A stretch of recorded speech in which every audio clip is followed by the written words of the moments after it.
तम तम साजिबम साद्वैतम सावधूतम परिजन सहितम कृष्ण चैतन्य देवम श्री राधा कृष्ण पादान सगण ललिता श्री विशाखा नितंस नमो विष्णु पादाय कृष्ण पृष्ठा भूतले श्रीमते भक्ति वेदांतो स्वामिनीति नामिने नमस्ते सरस्वती देवे गौरवाणी प्रचारिणे निर्विशेष शून्यवादी पश्चात देश तारिणे नम महावदन्नाय कृष्ण प्रेम पदायते कृष्णाय कृष्ण चैतन्य नामने गोचे नमो नीलाचल निवासाय नित्याय परमात्मने बलभद्र सुभद्रवहं जगन्नाथाय ते नमः हे कृष्ण करुणा सिंधु दीन बंधु जगत्पते गोपेश गोपिका कांत राधा कांत नमस्ते तप्तो कंचन गौरांगी राधे वृंदावनेश्वरी वृषभानुसुते देवी प्रणमामि हरि प्रिय जय श्री कृष्ण चैतन्य प्रभु नित्यानंद श्री अद्वैत गदाधर वासुदेव गौर भक्त वृंद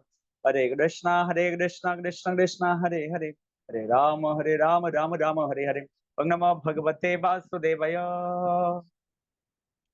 ओम नमो भगवते वासुदेवाय ओम नमो भगवते वासुदेवाय नारायणं नमस्कृतं नरं चैव नरोत्तमं देवीं सरस्वतीं व्यासं ततो जयमुदीरयेत् नष्टो प्रायश भद्रेषु नित्यां भगवतु सेवया भगवत तम श्लोके भक्तिर्भवति नष्टि मुखं करोति वाचालं ते गिरिं यत्कृपातमं वन्दे परमानन्द माधवं श्री चैतन्य ईश्वरं श्री गुरुनो दीनतारिणं नमो विष्णुपाद कृष्ण पृष्ठभूतले श्रीमते जपताय स्थापन नित्यानंद नमो आचार्य प्रदान कृपा प्रदान गुरुदेव हरे कृष्ण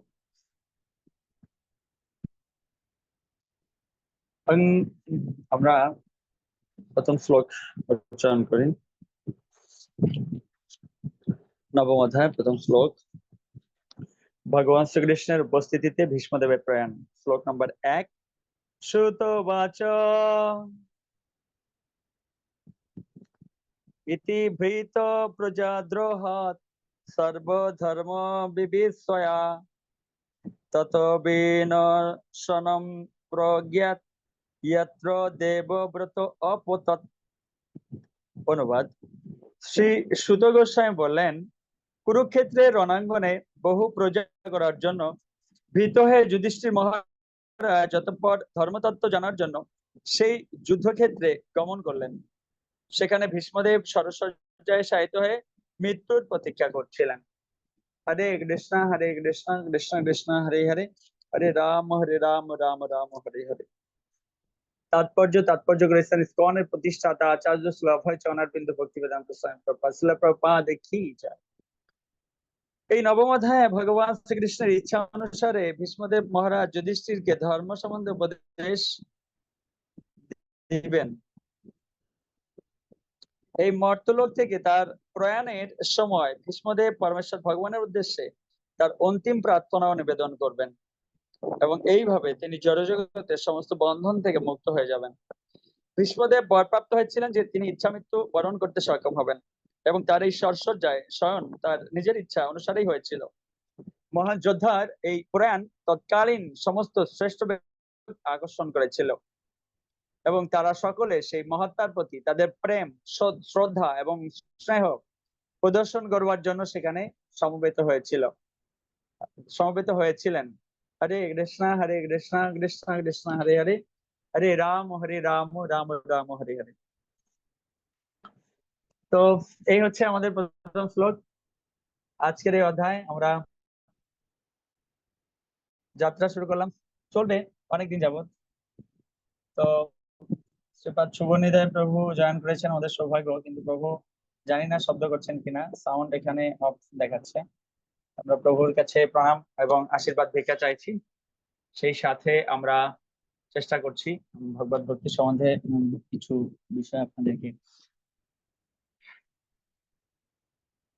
আলোকপাত করবার জন্য তো আমাদের এই শ্লোকে আমরা দেখি যে তার আগে হচ্ছে কুন্তিদেবের প্রার্থনা এবং কুন্তিদেবের প্রার্থনা তো সেখানে পরীক্ষিতের প্রাণ রক্ষা লাস্টের দিকে যে লিঙ্ক আমরা মনে আছে কিনা কোথা থেকে কোথায় আসছি কেউ একটু শেয়ার করবেন যে ওই অধ্যায়ের শেষের দিকে কি হয়েছিল কেউ যদি একটু শেয়ার করেন তাহলে আমরা বিষয়গুলা আমাদেরকে বুঝতে সুবিধা হবে মনে আছে কি যে হঠাৎ করে সেই পরীক্ষিত মহারাজের প্রাণ রক্ষা হলো কুন্তী দেবী প্রার্থনা শেষ করলেন, আর হঠাৎ করে ভীষ্মদেবের প্রয়াণ এবং ভীষ্মদেবের যে বিষয়টা চলে আসলো, এটার পিছনে লিঙ্ক আমরা একটু খোঁজার চেষ্টা করব।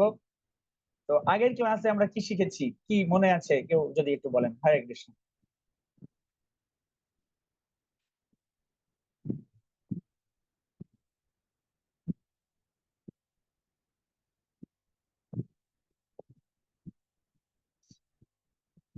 নিয়মিত না মনে হচ্ছে আমার মতো ভাই। আচ্ছা ঠিক আছে, আমি সাহায্য করছি। হরে কৃষ্ণ। দেখুন, হরে কৃষ্ণ মাতাজি। প্রভু, আগের ক্লাসে তো আসলে অনেক কিছু বোঝানো হয়েছিল, তবে আমার সবচেয়ে যেটা ভালো লেগেছে যে কুন্তী দেবীর মধ্যে যে গুণগুলো ছিল সেগুলো আসলে আমাদের মধ্যে হ্যাঁ, বৃদ্ধি করা আর কি। যে আরামদায়ক জীবনযাপন ত্যাগ করা, তারপর সেলফ অ্যাওয়ারনেস, তারপরে যে দুঃখ, আসলে দুঃখকে সামনে রেখে কিভাবে ভগবানের চরণে আত্মসমর্পণ করতে হয়, গুড। এগুলো আর কি। আরো অনেকগুলো, তারপরে আমাদের জীবনকে আসলে কিভাবে 5টা ABCD এর মাধ্যমে রুলস মেনে কিভাবে চলতে হয় আর কি, এগুলো। আরো অনেক কিছু প্রভু, আসলে যে ক্লেশ বৃত্তি সংস্কার, এগুলো আর কি, আরো অনেক কিছু। তো কিছু আসলে মনে নেই। হুম, আচ্ছা ঠিক আছে, গুড, বুঝতে পেরেছি। তো এটা হচ্ছে কিছু বিষয় ছিল, আর আমরা দেখছি আমাদের শ্লোক অনুসারে কি ছিল।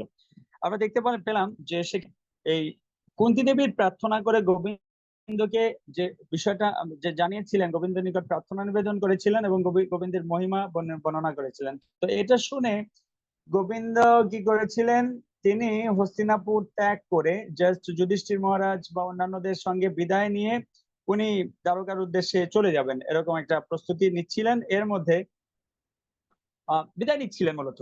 এর মধ্যে দেখলেন যে যুধিষ্ঠির মহারাজ তাকে, হ্যাঁ, এই প্রেম ভরে অনুনয় করে নিবারণ করছিলেন যে তুমি চলে যেও না। এটা 45 নম্বর শ্লোক আমরা দেখতে পাই। হ্যাঁ, যে শ্রীমতী কুন্তী দেবীর প্রার্থনা এইভাবে শ্রবণ করে পরমেশ্বর ভগবান পরে হস্তিনাপুরের প্রাসাদে প্রবেশ পূর্বক অন্যান্য মহিলাদের তার বিদায়ের কথা জানালেন। কিন্তু তিনি গমনোদ্যত হলে মহারাজ যুধিষ্ঠির তাকে প্রেমভারে অনুনয় করে তাকে নিবারণ করেছিলেন। এটা হচ্ছে এইখানকার লিঙ্ক শুরু, যে কৃষ্ণ চলে যাবেন হলো হচ্ছে 8ম অধ্যায়, ওখান থেকে চলে যাবেন 10ম অধ্যায়, মাঝখান থেকে 9ম অধ্যায় আসলে হতো না। আহ এই 45 নম্বর শ্লোক আমরা দেখতে পাই যে 9ম অধ্যায় হতো না। তো এই এই যে 9ম অধ্যায়টা প্রবেশ করলো, হ্যাঁ, সেখানে কি দেখতে পাচ্ছি যে ভগবান শ্রীকৃষ্ণ উপস্থিতিতে ভীষ্মদেবের প্রয়াণ। এটার পিছনে কারণটা কি আসলে আমরা এটা খুঁজবো, যে 9ম অধ্যায়টা কি, কেন আমরা 9ম অধ্যায় পড়বো, এটা লিঙ্ক। তো এখানে হঠাৎ করে দেখতে পাচ্ছি যে মহারাজ যুধিষ্ঠির কি করছেন, কুন্তী দেবী প্রার্থনা করে ভগবান শ্রীকৃষ্ণ চলে যাবেন দ্বারকার উদ্দেশ্যে, যেটা 10ম অধ্যায়ে আমরা দেখতে পাচ্ছি। হ্যাঁ, 10ম অধ্যায়ের নাম কি, যে ভগবান শ্রীকৃষ্ণের দ্বারকা যাত্রা। তো সেখানে এই 9ম অধ্যায়ে হঠাৎ করে এই যে যে বিষয়টা চলে আসলো, ভগবান শ্রীকৃষ্ণের উপস্থিতিতে ভীষ্মদেবের প্রয়াণ। তো এখানে আমরা দেখতে পাচ্ছি যে ব্যাসদেব প্রমুখ মহর্ষিগণ এবং অদ্ভুত কর্ম স্বয়ং শ্রীকৃষ্ণ ইতিহাসাদি শাস্ত্রসমূহের প্রমাণ উল্লেখ পূর্বক উপদেশ দেওয়া সত্ত্বেও শোক সন্তপ্ত মহারাজ যুধিষ্ঠির শান্তি পেলেন না। That is a code point. এখানে এটা খুব গুরুত্বপূর্ণ একটা বিষয়। এখানে বর্ণনা করা হচ্ছে যে ভগবান শ্রীকৃষ্ণ সেখানে সুন্দর করে বর্ণনা প্রদান করছেন যে না, এই হচ্ছে এই বিষয়। তা সত্ত্বেও কি হয়েছিল, এখানে আমরা দেখতে পাচ্ছি যে এই ব্যাসদেব প্রমুখ মহর্ষিগণ এবং অদ্ভুত কর্ম ভগবান শ্রীকৃষ্ণ এই সমস্ত জ্ঞান প্রদান করেছেন যুধিষ্ঠির মহারাজকে। আর যুধিষ্ঠির মহারাজ তিনি এই, যেহেতু তিনি ধর্মপুত্র, সকলের প্রত্যাশা ছিল তিনি হচ্ছেন এই জগতে, তিনি কি করবেন, সিংহাসনে আরোহণ করবেন। তো সিংহাসনে আরোহণ করেছেন, গোবিন্দ চলে যাবেন। তো তারপরেও এখানে যুধিষ্ঠির শান্তি না পাওয়ার পিছনে কারণ কি? যুধিষ্ঠির তো এখন রাজা হয়েছেন, তাই না? তিনি এখন রাজা হয়েছেন, তিনি সিংহাসনে আরোহণ করেছেন সমগ্র ভারতবর্ষের, আর তিনি হচ্ছে এখন মহারাজ। তো কৃষ্ণ স্বয়ং উপস্থিত, আবার গোবিন্দ তাকে হচ্ছে সিংহাসনে আরোহণ করিয়েছেন। আর যেখানে স্বয়ং গোবিন্দ, দেখুন আমরা এই যে তপস্যা করছি, আমরা যে ভক্তি জীবন করছি, আমাদের মূল উদ্দেশ্য কিন্তু গোবিন্দকে প্রাপ্তি। তো যুধিষ্ঠির মহারাজ গোবিন্দকে প্রাপ্ত হয়েছেন, তারপরে আবার তিনি সিংহাসনে আরোহণ করিয়ে দিয়েছেন গোবিন্দ স্বয়ং। এত কিছু সত্ত্বেও কি হচ্ছে না, এখন যুধিষ্ঠির মহারাজের মনে শান্তি হচ্ছে না। এখন যদি আমরা প্রশ্ন করি যে যুধিষ্ঠির মহারাজ গোবিন্দ উপস্থিত থাকাকালীন সময়েও কেন শান্তি পাচ্ছেন না, এই প্রশ্ন যদি আপনাকে করা হয় কি হবে উত্তর? সবার কাছ থেকে শুনবো। প্রশ্ন হচ্ছে, ব্যাসদেব প্রমুখ মহর্ষিগণ এবং অদ্ভুত কর্মা স্বয়ং শ্রীকৃষ্ণ ইতিহাস আদি শাস্ত্র সময়ের প্রমাণ উল্লেখ পূর্বক উপদেশ দেওয়া সত্ত্বেও, খুব গুরুত্বপূর্ণ বিষয়টা একটু মনে করার চেষ্টা করবো, স্বয়ং গোবিন্দ রয়েছেন আর আমাদের সমস্ত শাস্ত্রের প্রণেতা ব্যাসদেব তাকে পরামর্শ প্রদান করেছেন সমস্ত কিছু দেওয়া সত্ত্বেও। এই 46 নম্বর শ্লোক, এটা হচ্ছে লিঙ্ক শ্লোক। একটু বোঝার চেষ্টা করবো এবং আমরা জানার চেষ্টা করব, যেখানে এই ভগবান শ্রীকৃষ্ণ ইতিহাসাদি শাস্ত্র সমূহের প্রমাণ উল্লেখ পূর্বক উপদেশ দেওয়া সত্ত্বেও শোক সন্তপ্ত মহারাজ যুধিষ্ঠির শান্তি পেলেন। তা আমরা তো এই জগতে শান্তি পাই কখন? গোবিন্দকে পাওয়ার পরে কি আর শান্তি পাওয়া দরকার আছে? আমাদের এই জগতে তো আমরা গোবিন্দকেই লাভ করতে চাই, হ্যাঁ কি না? তো কৃষ্ণকে পেয়েছেন যুধিষ্ঠির মহারাজ, সিংহাসন পেয়েছেন, ধর্ম প্রতিষ্ঠিত হয়েছে, অধর্মকে এখানে পরাভূত করা হয়েছে। এখানে সর্বতভাবে গোবিন্দ যা চেয়েছিলেন বা আমরা দেখতে পাই শাস্ত্র প্রমাণের ভিত্তিতে, হ্যাঁ, ইয়াদা ইয়াদা হি ধর্মস্য গ্লানির্ভবতি ভারত অভ্যুত্থানম অধর্মস্য তদাত্মানম সৃজাম্যহম পরিত্রাণায় সাধুনাম বিনাশায় চ দুষ্কৃতাম ধর্ম সংস্থাপনার্থায় সম্ভাবামি যুগে যুগে। তো সবকিছু তো হয়ে গেছে। সাধুদের তিনি পরিত্রাণ করেছেন, অসাধুদের বিনাশ করেছেন, ধর্ম সংস্থাপন করেছেন। তা সত্ত্বেও এখানে যুধিষ্ঠির মহারাজ শান্তি পাচ্ছেন না। যদি এটা হয় প্রশ্ন, উত্তর হবে কি? আমরা সবার কাছ থেকে শুনবো, আপনাদের প্রত্যেকের মতামত জানাবেন।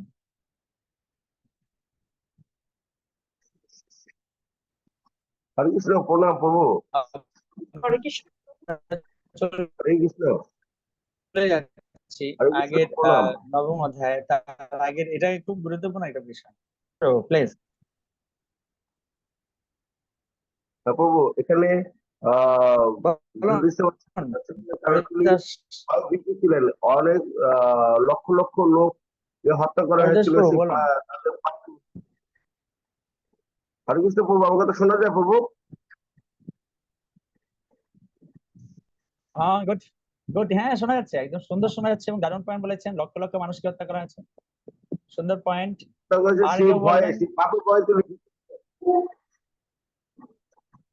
সে পাপের ভয়ে তিনি ভীত হয়েছিলেন। গুড।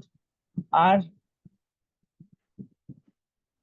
সুন্দর পয়েন্ট বলেছেন বৈদেশ চন্দ্র রায়।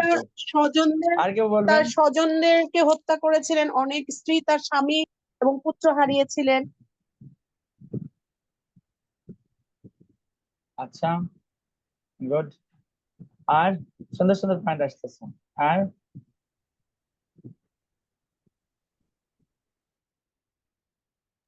আর হরে কেউ? কৃষ্ণ প্রভু। হরে কৃষ্ণ। কৃষ্ণ প্রভু, রোহিণী মাতা পরিতোষ প্রভু তো বলেই দিচ্ছেন, আমিও তাই বলতে চাচ্ছি। আচ্ছা, ওকে। আর কেউ নতুন?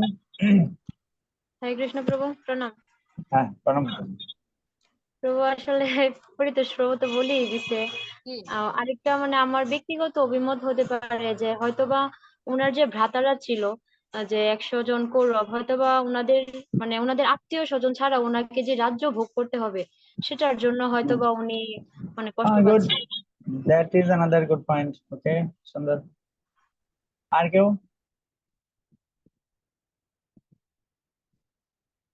আরো পয়েন্ট আছে, আরো কিছু জানার আছে। ওকে, ঠিক আছে। আর কেউ নতুন কোনো পয়েন্ট বলবেন? আপনার রাত্রির মধ্যে যে নতুন কিছু অ্যাড করেছে, আপনারা তিনজনেই খুব সুন্দর সুন্দর পয়েন্ট বলছিলেন। হ্যাঁ, আর কেউ? ওকে, ঠিক আছে, আমরা তাহলে শুরু করি। তো মনে হচ্ছে যে যদিও যুধিষ্ঠির মহারাজ কিন্তু ধর্মতত্ত্ববিদ এবং অর্জুনের এই সংশয় তো আগেই হয়েছিল, সেটা যুদ্ধ করে পরিতোষ প্রভু যেটা বললেন যে হ্যাঁ, তারপর তখন তো ভগবান শ্রীকৃষ্ণ বলছেন যে দেখো এইগুলো আসলে ধর্ম না, এগুলো বর্ণাশ্রম ব্যবস্থা, বর্ণাশ্রম ব্যবস্থা তো ধর্ম না। তো তখন তিনি সাংখ্যযোগ সম্বন্ধে জানালেন, জীব আসলে প্রকৃত এই দেহ নয় আত্মা, সে সম্বন্ধে জ্ঞান প্রদান করলেন। বিশেষ বিশেষ তথ্য জানানোর পরে পর্যন্ত পরবর্তীতে ধর্ম যুদ্ধ করলেন। তো এই কারণগুলোই মূল কারণ ছিল না, যদিও এখানে যুধিষ্ঠির মহারাজ সেই অর্জুনের মতো সেরকম আচরণ করছে। এখানে এর মূল বিষয়টা আমরা জানবো, সেই বিষয়টা হচ্ছে কি আসলে। তো আপাত দৃষ্টিতে আমাদের কাছে যে পয়েন্টগুলো আপনারা বলেছেন ওটাই মনে হয়। তো দেখুন, ধর্ম আচরণ করার মূল উদ্দেশ্য তো কৃষ্ণ প্রাপ্তি হওয়া। তো কৃষ্ণকে তো ভগবান কে প্রাপ্ত হয়েছেন। তো এখন আর ওই বিষয়টা আসলে শোক করার কোনো বিষয় নেই, যেখানে ভগবান শ্রীকৃষ্ণ আগেই বলেছেন কার্পণ্য দোষ উপহর পিচ্ছামিতাম ধর্ম সম্মোচতে শ্রেয়স্য নিশ্চিতাম পরিহিতম। অর্জুন আগে বলছেন যে আমি এই কার্পণ্য জনিত দুর্বলতা এগুলো এগুলো আমি ত্যাগ করেছি, এখন সর্বতভাবে আপনার শিষ্য এবং শরণাগত। তো আমরা দেখি যে এই যে আত্মীয় স্বজনদের প্রতি শোক, এটা তো কার্পণ্য জনিত দুর্বলতা। তো যুধিষ্ঠির মহারাজের মধ্যে এটা ছিল না, তাই না? যুধিষ্ঠির মহারাজের মধ্যে কিন্তু এগুলো ছিল না। তো আর অলরেডি সেই পর্যায়ে সেই পর্ব কিন্তু অতিক্রান্ত হয়ে গেছে। এখন একটা একটা মানে ভগবান যেখানে ধর্ম প্রতিষ্ঠা করা হয়ে গেছে, যুদ্ধ করার প্রারম্ভে যুদ্ধ হয়নি তখন সেখানে অর্জুন বলেছিলেন এমন কথা, সেটা মানানসই। বাট এখন ধর্মযুদ্ধ হয়ে গেছে, সবকিছু কৃষ্ণের ইচ্ছা অনুসারে সবকিছু ফিল আপ হয়ে গেছে। তো এখন এই কার্পণ্যজনিত দুর্বলতার দ্বারা তিনি যে প্রশ্ন করবেন আর এটার দ্বারা বিভ্রান্ত হবেন, ব্যাপারটা কি এখানেই সীমিত নাকি আরো কোনো কারণ রয়েছে লুকিয়ে, আমরা জানার চেষ্টা করব। তো বলা হচ্ছে শাস্ত্রে যে প্রকৃতপক্ষে যুধিষ্ঠির মহারাজ তিনি এই প্রকৃত যে জ্ঞান সেটা জানেন। এখানে পরমেশ্বর ভগবান শ্রীকৃষ্ণ, হ্যাঁ, এটা ভগবান শ্রীকৃষ্ণের ইচ্ছায়, ভগবান শ্রীকৃষ্ণের ইচ্ছায় কি হয়েছিল, যুধিষ্ঠির মহারাজের এরকম শোক এসেছিল। হ্যাঁ, এটা এটা অন্য কোনো কারণ ছিল না। আপনার যে পয়েন্ট গুলো বলেছেন এটা আসলে প্রকৃত কারণ নয়, বুঝতে পারছেন? এই কারণ তো যুদ্ধের আগে ছিল। তো পরবর্তীতে যুদ্ধের পরে কিন্তু এই দেহাত্মবুদ্ধি ভিত্তিক এই বিষয়টা যুধিষ্ঠির মহারাজের ছিল। তো তিনি এখানে বর্ণনা করা হচ্ছে প্রকৃতপক্ষে কয়েকটা কারণ, তার মধ্যে একটা হচ্ছে ভগবান শ্রীকৃষ্ণ চেয়েছিলেন যুধিষ্ঠির মহারাজ এই শোকটা যেন পান। এটা ভগবানের ইচ্ছা ছিল, এটা ফার্স্ট পয়েন্ট। যে কেন ভগবানের ইচ্ছা হয়েছিল, কারণ ভগবান চেয়েছিলেন যে যেহেতু দেব বিপক্ষে যুদ্ধ করেছিলেন, অসুর পক্ষে বা কৌরব পক্ষে, তো অনেকেই মনে করতে পারেন যে ভীষ্মদেব হচ্ছেন একজন অসুর, যেহেতু তিনি শ্রীকৃষ্ণের বিপক্ষে অবস্থান করেছিলেন। তাই ভীষ্মদেবকে মহিমান্বিত করবার জন্য ভগবান শ্রীকৃষ্ণের উপস্থিতিতে ভীষ্মদেব প্রয়াণ করবেন, আমরা এরপরে আমরা জানবো এই অধ্যায়ে, আমরা লিঙ্কে আসছি যে ভগবান শ্রীকৃষ্ণ চেয়েছিলেন যে এই যুধিষ্ঠির মহারাজকে ভীষ্মদেব কিছু পরামর্শ বা উপদেশ প্রদান করবেন, আর সেইটা সমস্ত মহর্ষি এবং সমস্ত যারা আছেন তাদের সম্মুখে, ইভেন সেখানে কৃষ্ণ স্বয়ং ভগবান হিসেবে অবস্থান করবেন। আর সেই জায়গায় ভীষ্মদেব যুধিষ্ঠির মহারাজ সহ পঞ্চপাণ্ডবকে এই ধর্ম তত্ত্ব সম্বন্ধে শিক্ষা প্রদান করবেন। এবং সেখানে গোবিন্দের প্রতি যে তার শরণাগতি ছিল, তিনি যে বীর রসের ভক্ত, এই যে বিষয়গুলো পরিষ্কার করবার জন্য ভগবান শ্রীকৃষ্ণের উপস্থিতিতে বা তার ইচ্ছায় যুধিষ্ঠির মহারাজের হৃদয়ে এমন শোকের সূচনা হয়েছিল। ক্লিয়ার বিষয়টা? এটা হচ্ছে এই অধ্যায়ের আমাদের লিঙ্ক, যে কারণে আমরা হচ্ছে পরবর্তীতে ধাবিত হবো যে কেন হঠাৎ করে এই যুধিষ্ঠির মহারাজের হৃদয় শোকের বার্তা আসছে। কারণ যুধিষ্ঠির মহারাজ এই অলরেডি এই কার্পণ্যজনিত দুর্বলতা তার ছিল না। তো প্রকৃতপক্ষে এই যে ভীষ্মদেবের চরিত্রটা একটা স্পেশাল, যেখানে স্বয়ং গোবিন্দের বিপক্ষে তিনি অবস্থান করে গোবিন্দে কৃপা লাভ করতে হয় কি করে, এটা এক্সেপশনাল একটা চরিত্র, যা আমাদেরকে এই অধ্যায়ে একটা ভিন্নতর একটা অনুভূতি প্রদান করবে গোবিন্দ বা কৃষ্ণ ভাবনায় ভাবিত হতে। তো এই প্রকৃত লিঙ্ক যে স্বয়ং গোবিন্দ থাকা সত্ত্বেও গোবিন্দ এবং সেখানে এই যুধিষ্ঠির মহারাজ তিনি শোকাতুর হয়েছেন। এটা হচ্ছে মূল বিষয়। কেননা এটা ফার্স্ট অফ অল কৃষ্ণের ইচ্ছায়, দ্বিতীয়ত কৃষ্ণ কেন ইচ্ছা পোষণ করেছেন এরকম, কারণ গোবিন্দ চেয়েছেন যাতে করে যুধিষ্ঠির মহারাজ ভীষ্মদেব কর্তৃক উপদেশ গ্রহণ করেন, আর ভীষ্মদেব গোবিন্দের উপস্থিতিতে তিনি তার সেই বিষয়গুলো বর্ণনা করেন, আর তাতে করে ভীষ্মদেবের মহিমা জগৎবাসী জানতে পারে, আর তাতে করে ভীষ্মদেব যে দ্বাদশ মহাজনের একজন সেই বিষয়টাকে নিয়ে যাতে কারো মনে কোনো সংশয় না থাকে। বুঝে গেল? ক্লিয়ার? এটা হচ্ছে নবম অধ্যায়ের প্রেক্ষাপট। তো আমরা নবম অধ্যায়ে দেখতে পাচ্ছি, তো এই অধ্যায়ের লিঙ্ক হচ্ছে এরকম ভাবে আমরা প্রবেশ করতে যাচ্ছি। আশা করি সকলে বুঝতে পেরেছেন। তা এখানে 1 নম্বর শ্লোকে ভগবান এখানে বলছেন, সুত গোস্বামী বলছেন, কুরুক্ষেত্রের রণাঙ্গনে বহু প্রজা হত্যা করার জন্য ভীত হয়ে যুধিষ্ঠির মহারাজ অতঃপর ধর্মতত্ত্ব জানার জন্য সেই যুদ্ধক্ষেত্রে গমন করলেন। সেখানে ভীষ্মদেব সরসজ্জায় শায়িত হয়ে মৃত্যুর প্রতীক্ষা করছিলেন। হ্যাঁ, আপনারা যে বিষয়টা বললেন ভাগবতমে সেটা বর্ণনা করা হয়েছে, কিন্তু আলটিমেটলি তো সেটা হওয়ার কথা না। বহু প্রজা হত্যা করেছেন, যেখানে স্বয়ং গোবিন্দ আছেন, সেখানে তো আসলে কি নেই, সেখানে তো এরকম সংশয় প্রকাশ করার কথা নয়। তো এটা হচ্ছে লিঙ্ক। আমরা 2 নম্বর শ্লোক পড়বো। তো পরবর্তীতে আর কি ভগবান কি করেছিলেন, পঞ্চপাণ্ডবকে ভীষ্মদেবের সেই সরসজ্জার দিকে নিয়ে গিয়েছিলেন, এবং সেখানে আহ সেখানে হচ্ছে ভীষ্মদেব যাচ্ছি আমরা সেই দিকে ধাপে ধাপে। আমরা 2 নম্বর শ্লোকে এখন 2 নম্বর শ্লোক সকলে আমরা উচ্চারণ করবো।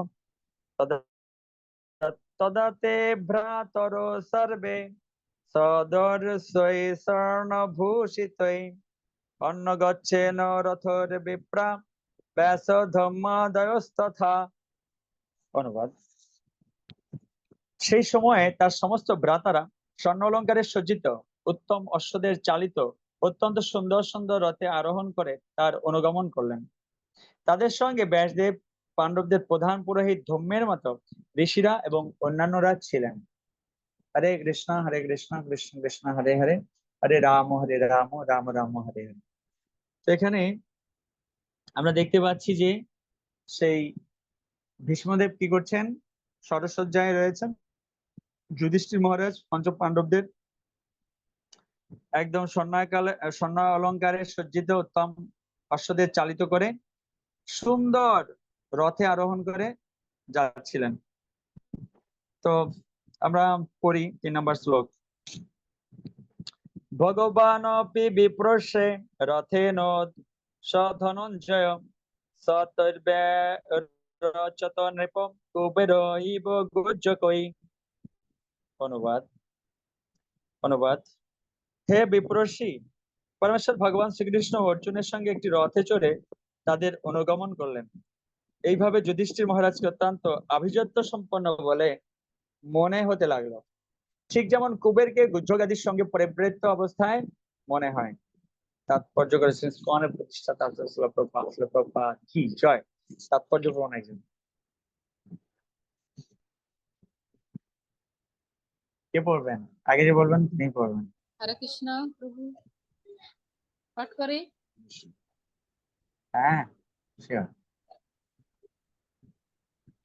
তাৎপর্য করেছেন শ্রীল প্রভুপাদ কি জয়। ভগবান শ্রীকৃষ্ণ চেয়েছিলেন যে পাণ্ডবরা যেন অত্যন্ত অভিজাত্যপূর্ণ ভাবে ভীষ্মদেবের সম্মুখে উপস্থিত হন, যাতে তিনি তার অন্তিম সময় তাদের সুখী দেখে প্রসন্ন হতে পারেন। কুবের সমস্ত দেবতাদের মধ্যে সবচাইতে ধনবান, এবং এখানে মহারাজ যুধিষ্ঠিরকে কুবেরের মতো মনে হয়েছে, কেননা শ্রীকৃষ্ণ সহ সেই শোভাযাত্রা মহারাজ যুধিষ্ঠিরের রাজপদের উপযুক্ত ছিল। হরে কৃষ্ণ নাম। হরে কৃষ্ণ। তো এই শ্লোকে আমরা দেখতে পাচ্ছি যে পঞ্চপাণ্ডবরা অত্যন্ত সুন্দরভাবে সজ্জিত হয়ে আভিজাত্যপূর্ণ পরিবেশে কি করেছিলেন, ওনারা ভীষ্মদেবের সম্মুখে উপস্থিত হওয়ার জন্য গমন করছিলেন। তো এখানে তাৎপর্য বর্ণনা করছিলেন যে আসলে ভীষ্মদেব তার বাসনা ছিল যাতে ধর্মের যারা রক্ষক, যারা প্রকৃত ধর্ম পালন করছেন বা গোবিন্দের নির্দেশনা মেনে জীবন যাপন করছেন, তারা যাতে এই পৃথিবী শাসন করেন এবং তারা যেন এই রাজ সিংহাসন আরোহণ করেন, এ ধরনের মন মানসিকতা ছিল স্বয়ং ভীষ্মদেবেরও।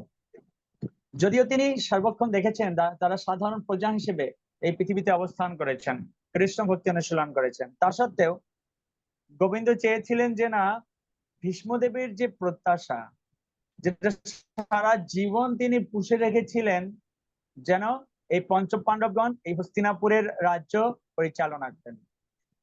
মৃত্যুর প্রাক্কালে তিনি যেন সেই রাজাদেরকে আভিজাত্যপূর্ণ সেই শয্যায় সজ্জিত দেখে প্রকৃতপক্ষে যে মহারাজ, এই সাগরা পৃথিবীর যে সম্রাট রূপে দর্শন যেন করতে পারেন। কারণ কৃষ্ণ চান তার কৃষ্ণ ভক্তি সহায়ক সবকিছু যেন ভক্তরা এই জগতে নিষ্ঠার সাথে সবকিছু পান। হ্যাঁ, গোবিন্দ কি করেন? আমাদের অপ্রাপ্ত বস্তুকে প্রদান করেন আর প্রাপ্ত বস্তু সংরক্ষণ করেন। এটা গোবিন্দের হচ্ছে নীতি। তাই অপ্রাপ্ত বিষয় কি ছিল? ভীষ্মদেবের অপ্রাপ্ত বিষয় ছিল সারা জীবন যেটা তিনি চিন্তা করেছেন, সেটা কি ছিল? যে না, কৃষ্ণ ভাবনায় ভাবিত থেকে তিনি চেয়েছিলেন কৃষ্ণ ভাবনায় ভাবিত যে সমস্ত ভগবত ভক্ত তারা যেন এই রাজ্য পরিচালনায় ব্রতী হন। তো সর্বশেষ সময়ে তার সেই বাসনা পূর্ণ করেছিলেন গোবিন্দ। যে না, দেখো, সেই আপনার যে বাসনা, সেই বাসনা এখন পূরণ হয়েছে। তাই ভীষ্মেরূপ যে মন মানসিকতা ছিল, সেই মন মানসিকতা পূরণ করার জন্য কি করেছিলেন? যে সেটা পূরণ করেছিলেন। তো এই হচ্ছে ছিল। এরপরে আমরা দেখি দৃষ্টা নিপতিতম ভূমৌ দিব্যশ্রুতমিবামরম প্রাণেমো পাণ্ডবা ভীষ্মম সানুগাহ সহ চক্রিণা। অনুবাদ, কেউ একজন অনুবাদ করুন।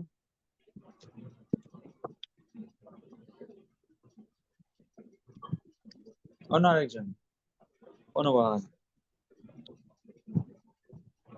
হরে কৃষ্ণ। আকাশ মার্গ থেকে বিচ্যুত এক দেবতার মতো তাকে ভূমিতে শায়িত দেখে পাণ্ডবরাজ যুধিষ্ঠির তার কনিষ্ঠ ভ্রাতাদের এবং ভগবান শ্রীকৃষ্ণের সঙ্গে তার উদ্দেশ্যে প্রণতি নিবেদন করলেন। হরে কৃষ্ণ। তাৎপর্য পূরণ একজন। হরে কৃষ্ণ প্রভু। হ্যাঁ,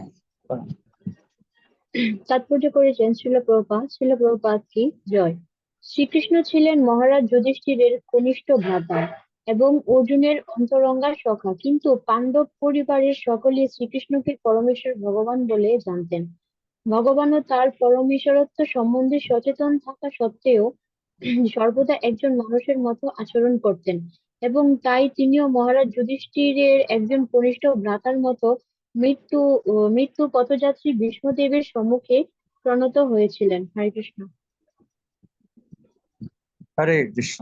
তো এখানে আমরা দেখতে পাচ্ছি যে সেইখানে উপস্থিত হয়ে গেছেন। সেখানে উপস্থিত হয়ে এখানে প্রণতি নিবেদন করছেন। আকাশ মার্গ থেকে বিচ্যুত এক দেবতার মতো তাকে ভূমিতে শায়িত দেখে পাণ্ডবরাজ যুধিষ্ঠির তার কনিষ্ঠ ভ্রাতাদের ভগবান শ্রীকৃষ্ণের সঙ্গে তারা সকলেই কি করেছিলেন? প্রণতি নিবেদন করেছিলেন। তো এখানে হচ্ছে বর্ণনা করা হচ্ছে যে ভগবান শ্রীকৃষ্ণ তিনি একজন সাধারণ মানুষের মতো আচরণ করতেন। তো তিনি সবসময় একদম পরিবারের একজন সাধারণ মানুষ হিসেবে অবস্থান করতেন, চলাফেরা করতেন। তো এইভাবে সকলে কি করেছিলেন? এই ভীষ্মদেবকে প্রণতি জ্ঞাপন করেছিলেন। আর এখানে আরেকটা গুরুত্বপূর্ণ বিষয়, সেখানে কি মনে হচ্ছিল যে আকাশ মার্গ থেকে বিচ্যুত এক দেবতা। আমরা সকলে জানি ভীষ্মদেব কে ছিলেন, তাই না? সবাই তো জানি, না জানি তো ভীষ্মদেব কে ছিলেন? মাতা গঙ্গার পুত্র, আর এখানে হচ্ছে দ্বাদশ মহাজনের একজন ছিলেন। কে বললেন? আমি দেখি রোহিণী। কে বললেন? প্রভু প্রণাম, রোহিণী মাতা। রোহিণী মাতা বলেছেন। good. আরো কিছু জানবো আমরা পরবর্তীতে। তাই তার নাম ভীষ্ম হয়েছিল নাকি? তো বিশ্বদেব সম্বন্ধে আমরা একটু জানবো যে তিনি আসলে আগের জীবনে তিনি কি ছিলেন? অষ্টবসু ছিলেন না? অষ্টবসুর একজন ছিলেন। তারপরে একদিন হচ্ছে তিনি এক মুনির আশ্রমে গিয়েছিলেন, সেখানে আতিথ্যতা করবার জন্য। সেখানে কেউ ছিলেন না, সুরভি গাভী তাদেরকে যত্ন করেছিলেন। পরবর্তীতে তার বাসনা হয়েছিল সুরভি গাভী। পরবর্তীতে সুরভি গাভীটা যখন হচ্ছে দেখলো যে আমাদেরকে অপহরণ করা হচ্ছে, তখন সুরভি গাভী কি করেছিলেন? সুরভি গাভী থেকেই বিভিন্ন ভাবে তাদেরকে আটকে দেওয়া হয়েছিল। পরবর্তীতে সেই মুনি যখন আসেন, তখন অষ্টবসু সহ সকলে অভিশপ্ত হয়েছিলেন। এটা জানি তো সবাই এই গল্পটা। তো তখন কি হয়েছিল? তখন হচ্ছে সবাই নির্দোষ স্বীকার করেছিলেন যে না, আমরা তো আসলে এই বিষয়টা এই অষ্টবসুর যিনি হচ্ছে প্রধান, তার তত্ত্বাবধানে থেকে করেছি। সুতরাং আমাদের তো আসলে বেশি একটা অপরাধ হয়নি, তো আমরা কেন এই অভিশাপ গ্রহণ করব? তো যদি অপরাধ হয়ে থাকে, যার নির্দেশে আমরা এই কর্মটি করেছি, অপরাধ যদি ভোগ করতে হয় তাকে ভোগ করতে হয়। এরকম একটা পরিস্থিতির সৃষ্টি হয়েছিল। পরবর্তীতে সেখানে অভিশপ্ত হয়েছিল যে সকলেই মনুষ্য রূপে জন্মগ্রহণ করবেন। আর 7 জন হচ্ছে যেহেতু অল্প অল্প অন্যায় যে করে আর অন্যায় যে সহে, তাই না, অন্যায়ের সঙ্গে যুক্ত যেহেতু হয়েছে, তাই কি হয়েছে যে মনুষ্যরূপে জন্মে এখানে দীর্ঘঙ্গা পুত্র ভীষ্ম। আমরা জানি যে আহ গঙ্গা দেবীর যে পতিদেবতার নাম কি ছিল? শান্তনু, তাই না? তো সেখানে শান্তনুকে বলা হয়েছিল যে যে আমার যে কোনো কর্মে বাধা দেওয়া যাবে না। তো তখন কি হয়েছিল? তখন সেই শর্তে হচ্ছে বিবাহ করা হয়েছিল। তো সেখানে প্রত্যেক পুত্র যখন নিহত হচ্ছিল বা গঙ্গা দেবী যখন পুত্র সন্তান লাভ করতো, তখন একটা পুত্র সন্তানদেরকে নিয়ে কি করতেন? গঙ্গা নদীতে গিয়ে বিসর্জন দিয়ে আসতেন। তো এগুলো পিতা হিসেবে শান্তনু এগুলো কি সহ্য করেছিলেন। কিন্তু পরবর্তীতে কি হয়েছিল? 7 জন যখন তাদের এই গঙ্গায় বিসর্জন দেওয়া হয়ে গিয়েছিল, তখন 8ম সন্তানকে যখন বিসর্জন দিতে যাবেন, তখন হ্যাঁ, গঙ্গা দেবীকে বলেছিলেন যে ভীষ্মদেব, সরি, বাধা দিয়েছেন।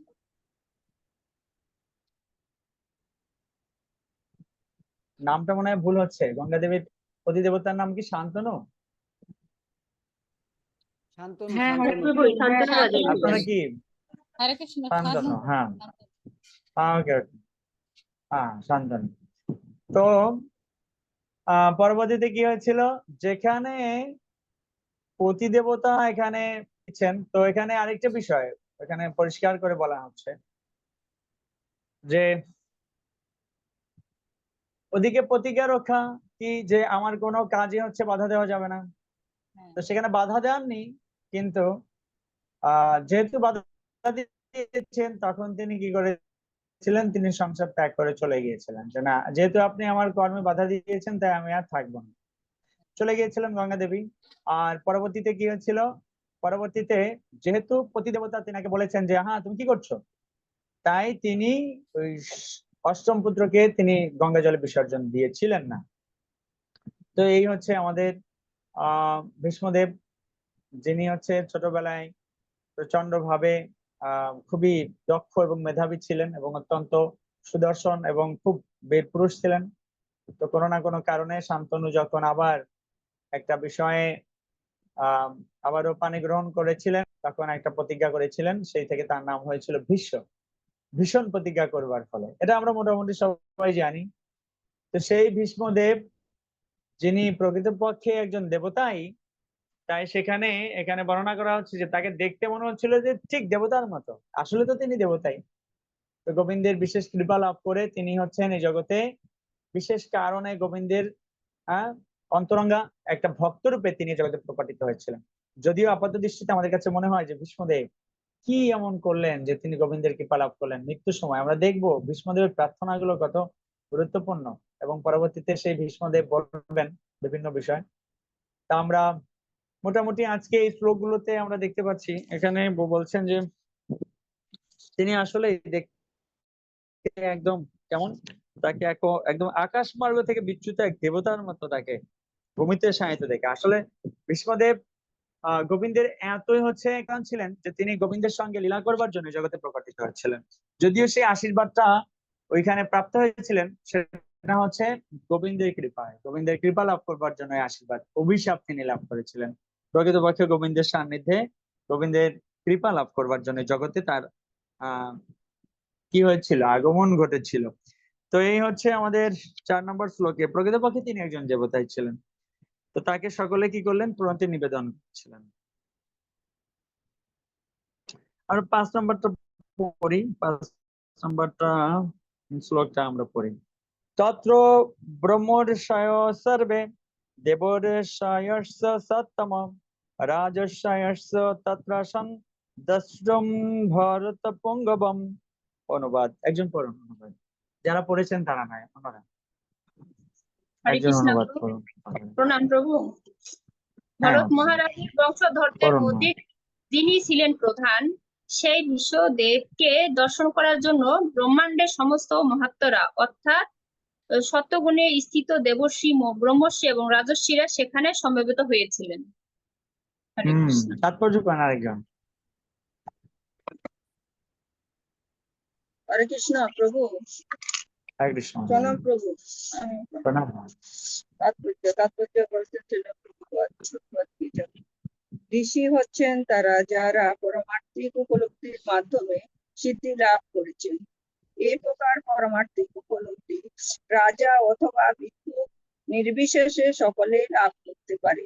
বিষ্ণুদেব নিজেও একজন ব্রহ্মর্ষি ছিলেন এবং মহারাজ ভরতের বংশধরগণের মধ্যে ছিলেন প্রধান। সমস্ত ঋষিরাই সদ্গুণে অধিষ্ঠিত। সেই মহান যোদ্ধার আসন্ন মৃত্যু সংবাদ শুনে তারা সকলে সেখানে উপস্থিত হয়েছিলেন। হরে কৃষ্ণ। হরে কৃষ্ণ। তো এই আমাদের 5 নম্বর শ্লোক বর্ণনা করা হচ্ছে যে সেখানে কারা ছিলেন সে বিষয়ে আমরা আরো বিষয়ে জানবো সামনের দিন পর্যন্ত। এখানে বর্ণনা করা হচ্ছে যে ভরত মহারাজের বংশধরগণের মধ্যে যিনি ছিলেন প্রধান, সেই ভীষ্মদেবকে দর্শন করবার জন্য ব্রহ্মাণ্ডের সমস্ত মহাত্মারা অর্থাৎ সত্যগুণে স্থিত দেবর্ষি, ব্রহ্মর্ষি এবং রাজর্ষিরা সেখানে উপস্থিত ছিলেন। তো এই বিষয়গুলো ছিল। আমরা দেখবো এরপরে আর কারা ছিলেন, সবার এটা পরিচয় আমরা নিব সামনের ক্লাস। আজকে আমাদের কাঙ্ক্ষিত সময় হয়ে গেছে 8:30 প্রায়। তো আজকে যদি কারো কোনো প্রশ্ন থাকে আলোচনার প্রেক্ষিতে আপনারা প্রশ্ন করতে পারেন। আমরা এরপরে আগামী দিন থেকে আপনাদের বেশি বেশি করে পড়তে হবে। আর আমরা এখানে অল্প সময় অল্প করে আলোচনা করছি। হরে কৃষ্ণ। কাকলি সরকার মাতাজি। হ্যাঁ প্রভু, অত্যন্ত স্বাস্থ্যকর।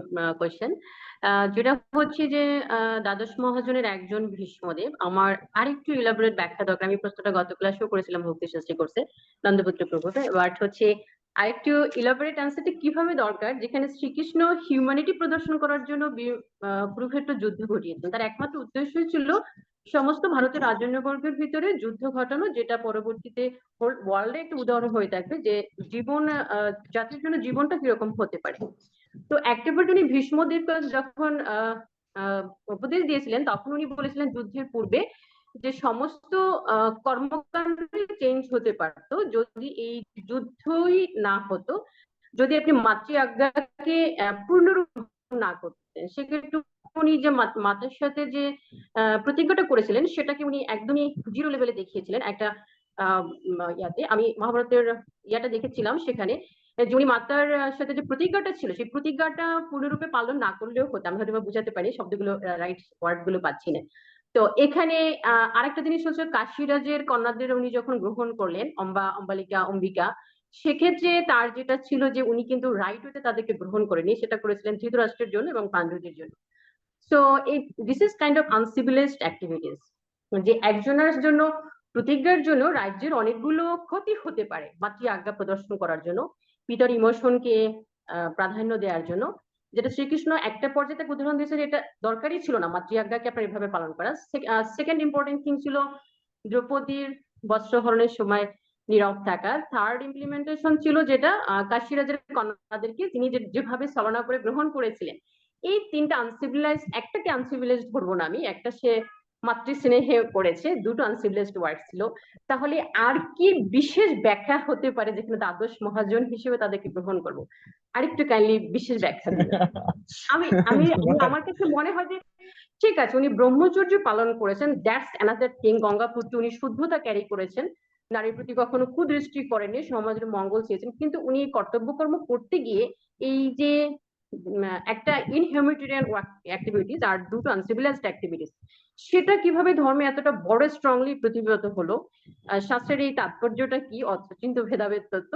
আর আরেকটা জিনিস হচ্ছে যে সেটা পরবর্তীতে যুগ ধর্মের জন্য আমরা যদি ব্যাখ্যা করি যে হরিনাম মহামন্ত্র প্রচার করা, সেটা হচ্ছে পরবর্তীতে আমরা চৈতন্য মহাপ্রভুর কাছ থেকে পর্যায়ক্রমে পেয়েছি এবং মহাত্মারা বা আচার্যরা সেটা প্রচার করে যাচ্ছেন, যেটা প্রভুপাদের সংগঠনের মধ্যে স্ট্রংলি হচ্ছে। সো ওনার কিন্তু এই প্রচারের দিকটাতে ছিল না, যুদ্ধমুখী ছিলেন। তাহলে দ্বাদশ মহাজন কিভাবে হলেন? আর একটু বিশেষ ব্যাখ্যা আপনার মুখ থেকে আমি শুনতে চাই। এটা হচ্ছে আমাদেরকে একদমই বিশ্বস্ত করতে পারে যে হ্যাঁ উনি আসলে দ্বাদশ মহাজনের একজন। এত বড় প্রশ্ন, আমি প্রশ্ন পেয়ে তো অস্থির হয়ে যাচ্ছি। আমি কারো কাছ থেকে অ্যান্সারটা ঠিকভাবে পাচ্ছি না, তো আমি ওয়েট করছিলাম কখন আপনার এই প্রসঙ্গটা আসতে পারে, আমি শুনবো। কিং কর্তব্যি মোরো, আমি দারুণ বলেছেন আমাদের। বিষয় হচ্ছে কোথায় শুরু করবো? প্রথম কথা হচ্ছে আমাদের যে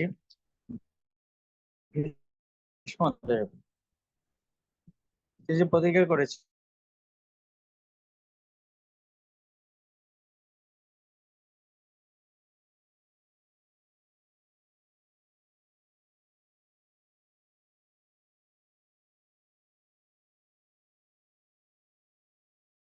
হরে কৃষ্ণ,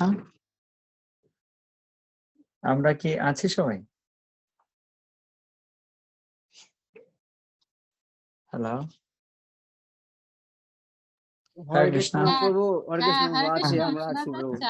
এই মাত্র কারেন্ট চলে গেল আমাদের, আমি ডাটা অন করলাম, এই জন্য শুনছি আর কি। ওকে, গুড।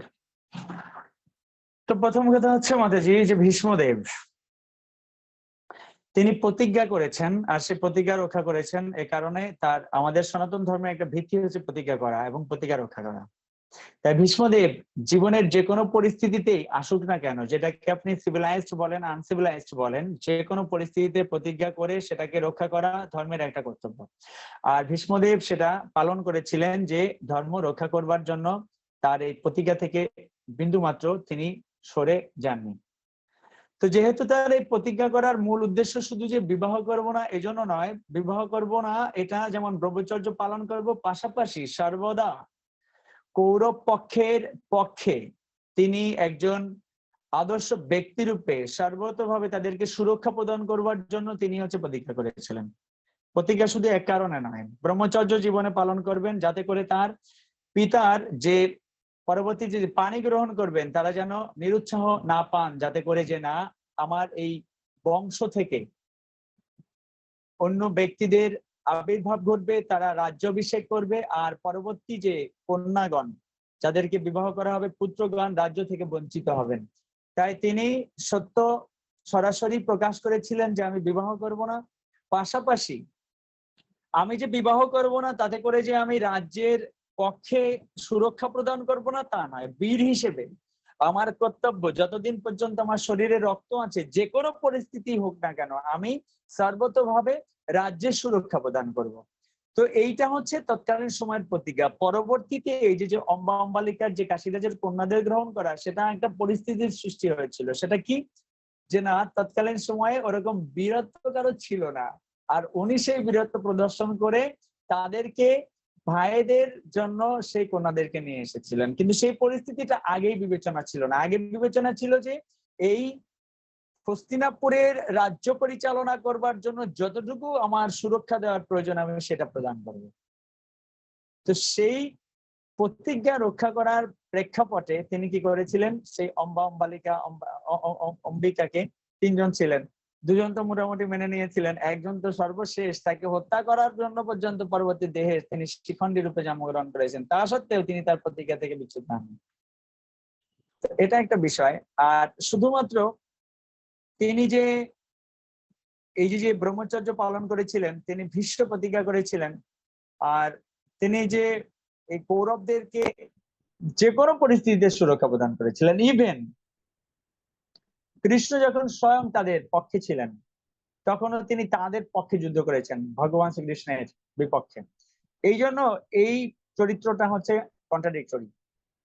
এখানে শাস্ত্রে বলা হচ্ছে দুইটা চরিত্র সাধারণত বোঝা যাবে না, সাধারণ অল্প মস্তিষ্ক দ্বারা, আমাদের যে ডন্ট মাইন্ড প্লেস। আমরা সাধারণত আমরা যে রিয়েলাইজেশনটা, our realization is a shallow realization most of the time, just to think very simply, but some character are very deep, and scripture mention the character of Bhishma Deva and character of Vitrasura is very much significant and also very deep character. Most of the time we cannot understand properly that why they are acting in this way, what the reason behind it. আমরা দেখি যে স্বর্গে গেলে most of the people, not most of the people, all the people just there doing the sense pleasure. They are gratifying their senses all the time. Those who uplift their next life in the heaven life or more than that, all the time they are totally engrossed their sense enjoyment. But in life of Vitrasura, we can see that totally he went there, but he all the time just meditating, and he meditating for accept Lord's service and want to back home, back to God. Vitrasura, that is the another different character. And here আমরা দেখতে পাবো এর পরবর্তীতে এই ভীষ্মদেব উনি যে প্রার্থনা করছেন, ভীষ্মদেবের প্রার্থনায় আমরা পরবর্তীতে পাবো এই চ্যাপ্টারেই, যে তিনি বলছেন যে আরে অর্জুনের কি দুর্ভাগ্য যে গোবিন্দকে সম্মুখে দর্শন করতে পারেননি, তিনি গোবিন্দের পিছনে বসেছিলেন।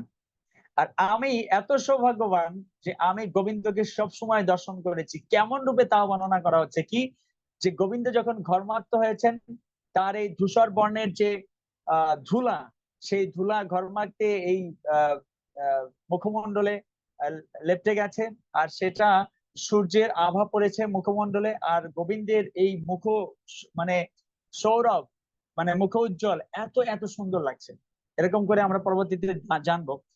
আর এইটা কেন, কারণ আমরা সাধারণত এই যে রসের একটা আদান প্রদান থাকে মাতাজি, তো আরেকটা পয়েন্ট, রসের আদান প্রদান ক্ষেত্রে আমরা জানি যে আমরা এই কলিযুগে হচ্ছে আমাদের অনলি দাস্যরস হচ্ছে অ্যাকসেপ্টেবল, অন্য রস হচ্ছে আমরা গোবিন্দের সেবায় আমরা ইয়ে করতে পারি না, নিযুক্ত করতে পারি না। আমরা সাধারণত জানি পাঁচটা রস, শান্ত, দাস্য, সখ্য, বাৎসল্য, মাধুর্য, এই পাঁচটি। কিন্তু প্রকৃতপক্ষে শ্রীমদ্ ভাগবতমের প্রথম স্কন্ধের প্রথম নম্বর শ্লোকে পৃষ্ঠা নম্বর 29 নম্বরে আপনি দেখবেন রসের সংখ্যা হচ্ছে টোটাল কয়টি? টোটাল 12টি। 5টি মুখ্য রস, 7টি গৌণ রস। তো ভীষ্মদেব হচ্ছেন, তিনি বীর রসের ভক্ত ছিলেন। তো তিনি গোবিন্দের সঙ্গে এরূপ যুদ্ধ করবেন, এগুলো আসলে গোবিন্দের প্ল্যান। যেমন এই প্ল্যান ছিল বলেই একটা সময় আসলে এরকম বেশ কিছু উপমা আছে আমাদের, যে আরো আরো উপমা এরকম দেওয়া যায়। তো আমরা একদিক থেকে বিবেচনা করি, বাট শাস্ত্রটা আমাদেরকে আরো নিখুঁত কিছু শিক্ষা আমাদেরকে দিচ্ছেন। বেসিক্যালি আমরা এটা হচ্ছে mental speculation, whatever you say, whatever you shared with me, that is the totally mental speculation. Most of the people think that in this way, but our scripture and our Mahajan and those who are philosopher or the professor of our religion, they mention another way. So we should accept that message as it is. That is called Dharma Mataji. Yes, we think many ways. That is a speculation, mental speculation. But we should accept whatever Vishwanath Chakraborty Thakur Mahashai shared, Baladev Vidyabhushan shared, and also Sridhar Swamipad, their Acharya, they mention. So Srila Prabhupada all the time just follow them. So we should follow their philosophy, their realization, their whatever they mention. That is the system of acceptance, the Vedic scripture, Mataji. So your question is very deep, and your all the time just you ask a very important thing. I honor your question, Mataji, and really this much deep question. Most of the time we are not able to share. So thank you for your great question.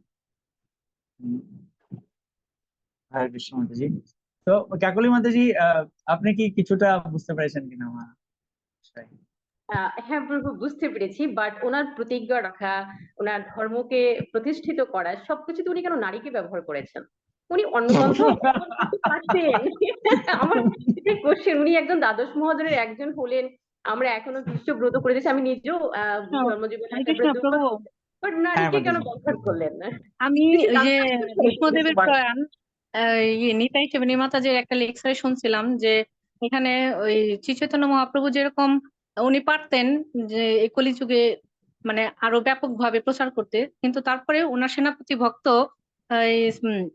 প্রভুপাদের জন্য উনি রেখে গিয়েছেন। হ্যাঁ, তো সেরকম আমি শুনেছি যে ভীষ্মদেব পারতেন ওইখানে আপনি দ্রৌপদীকে রক্ষা করতে, কিন্তু উনি চেয়েছিলেন যে এখানে উনি ভগবানের মহিমাকে প্রকাশ করার জন্য, মানে যার কারণে উনি কিছু করেন নাই, উনি ভগবানকে দিয়ে আর কি করাইছেন।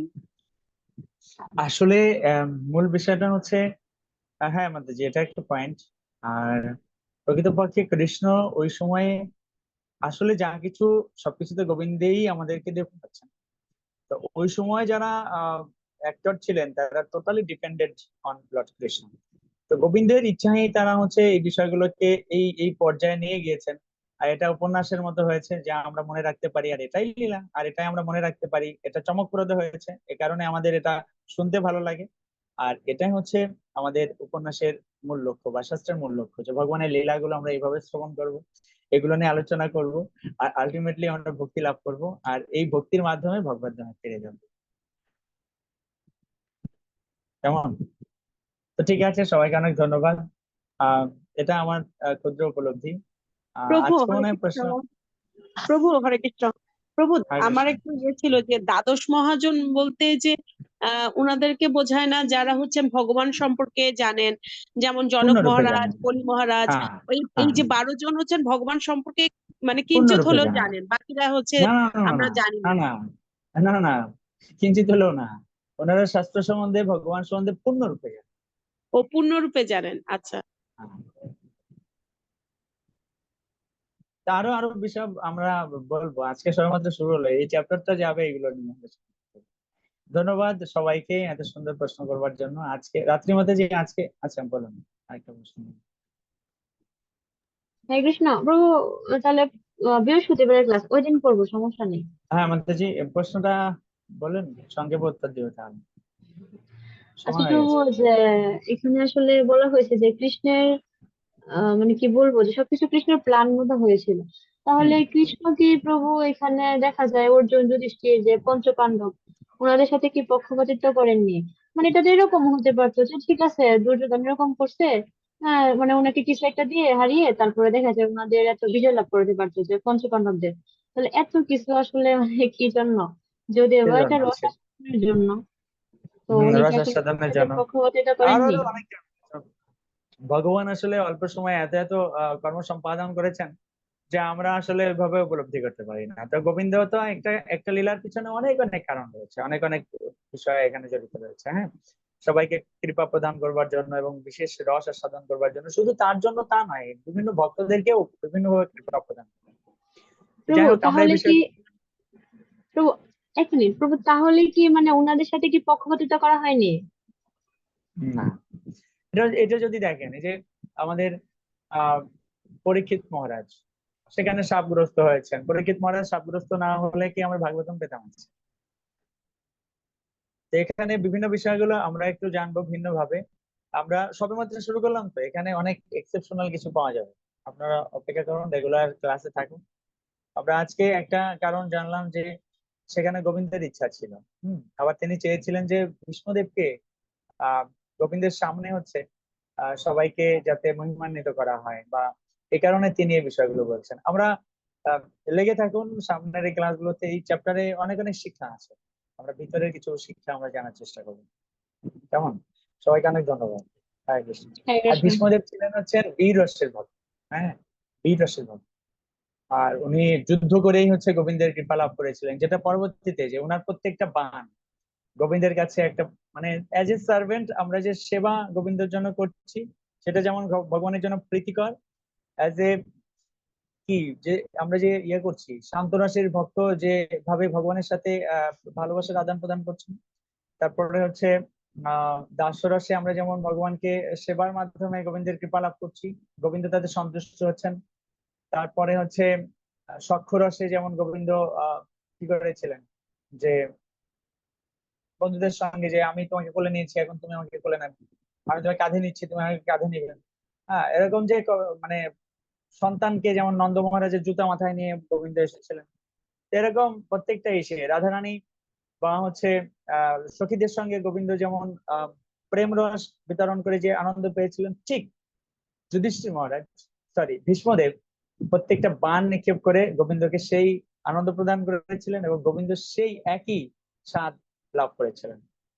এগুলো আমাদেরকে একটু বুঝতে একটু অন্যরকম লাগে, তাই না? যে পান দিয়ে কি করে ফুলের স্বাদ পায়, ফুল দিলে তো আমাদের কাছে ভালো লাগে, এই কারণে আমরা গোবিন্দ আর তিনি ভগবান। আমাদের কাছে মনে হতে পারে যে না, একজনকে ফুল দিলে তিনি খুশি হতে পারেন, তো গোবিন্দ এখানে ফুল প্রাপ্তিতে খুশি হন। আমরা জানি যেহেতু আমরা সার্ভেন্ট, কিন্তু উনি যেহেতু বীর রসের ভক্ত, ওনার ওই প্রত্যেকটা তীর গোবিন্দের কাছে এরকম ফুলের মতো বলে মনে হচ্ছে। এটা আমাদের কাছে একটা আশ্চর্য মনে হয়। এই কারণে আমাদের এই শাস্ত্রগুলো একটু আচার্যগণ যেভাবে বলেছেন, আমরা বিশ্বনাথ চক্রবর্তী ঠাকুরপাদের কমেন্ট্রি সহ আমরা পড়ার চেষ্টা করবো পরবর্তীতে। হ্যাঁ, ভালো লাগবে, আশা করি আমাদের সাথে থাকবে। ধন্যবাদ প্রশ্ন করার জন্য। সবাইকে অনেক অনেক প্রণাম নিবেদন করে আজকের মধ্যে এখানে বিদায় নিচ্ছি। বাঞ্ছা কল্পতরু ভবিষ্যতি পাশান অমর প্রাণ সমান ভাগবতম কি, শিল প্রভুপাদ কি, সমবেত ভক্তবৃন্দ কি, গৌর প্রেমানন্দে হরি হরি।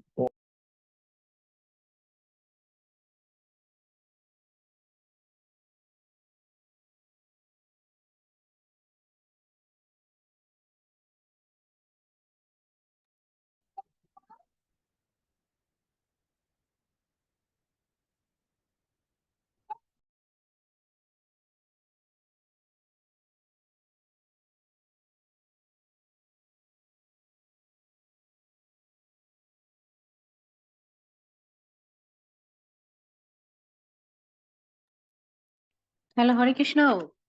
কাকলি মাতাজি, হ্যালো হ্যালো, হরে কৃষ্ণ। কাকলি মাতাজি কি আছেন?